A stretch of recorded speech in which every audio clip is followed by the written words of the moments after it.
అందరికీ నమో నమః. మా శ్రీ శక్తి రహస్యం ఛానల్ కు కీర్తి శిరీష త్రిపురాంబిక స్వాగతం పలుకుతున్నాము. అక్కడే గోవిందనామాలు చదివి స్వామివారి దర్శనం కొరకై శ్రీ వెంకటేశ్వర స్వామి గుడికి పోతే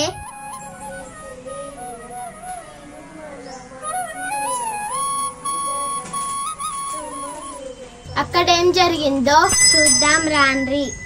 గోవింద గోవిందయని కొలువరే, గోవిందాయని కొలువరే, గోవింద గోవిందని కొలువరే, గోవిందాయని కొలువరే, గోవింద గోవింద అని కొలువరే.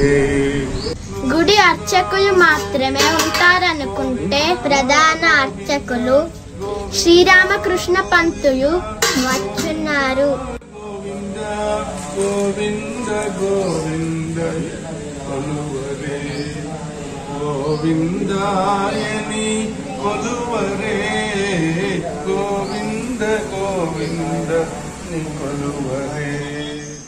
ఉత్సవమూర్తులు అలంకరిస్తూ మమ్మల్ని స్వాగతించారు. శ్రీమన్నారాయణ రామానుజ స్వామి ఎన్ని దండాలు పట్టుకుంటాడు? 3 దండాలు పట్టుకుంటాడు. దండం అంటే కట్టె. ఆయన చేతుల 3 ఉంటాయి కింద, జీఆర్ స్వామి చేతులు. అది త్రిదండం. 3 దండాలతో కలిగినటువంటిది త్రిదండం. దానికి గౌరవం ఉంటుంది, దానికి భయం ఉంటుంది, దానితో కొడతారేమో అని భయం ఉంటుంది, దానికి దండం పెట్టదు. ఏకంఠ లగ్న తులసి నలినాక్షమాల, ఏ బాహుమూల పరిచిన్నత శంఖచక్రాహ, ఏ వా లలాట పలకేల సుదూర్ధ పుండ్రాన్ తేనాం వైష్ణవాన్ సతత మంగళ ప్రాప్తి. అంటే తులసీమాల లేకుంటే నలిన ముత్యాల మాల వేసుకున్నటువంటి వాడై ఉండాలి ఒక అర్చకు అయ్యగా. ఏ బాహుమూలత పరిచిన్నత శంఖచక్రాహ అంటే స్వామివారితోటి ఉపదేశం కలిగినటువంటి వాడై ఉండాలి.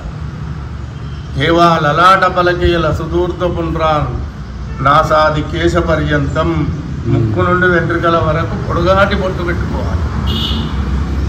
అటువంటి వాడికి గౌరవం ఉంటుంది.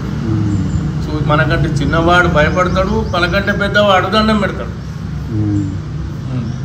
అటువంటి వాడు వైష్ణవత్వం కలిగినటువంటి వాడు అర్చకుడు అన్నమాట. దీని అర్థం. అర్థం అంటే అర్థమైందా అన్నట్టు.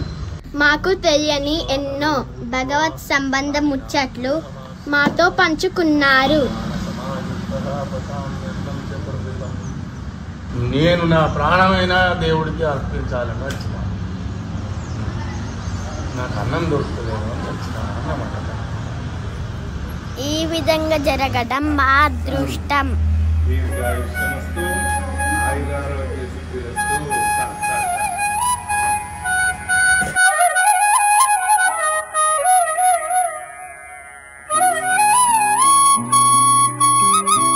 ఇచ్చనే మరో వీడియోలా మళ్ళీ వెళ్దాం. ధన్యవాదాలు. చూస్తూనే ఉండండి మా శ్రీ శక్తి రహస్యం.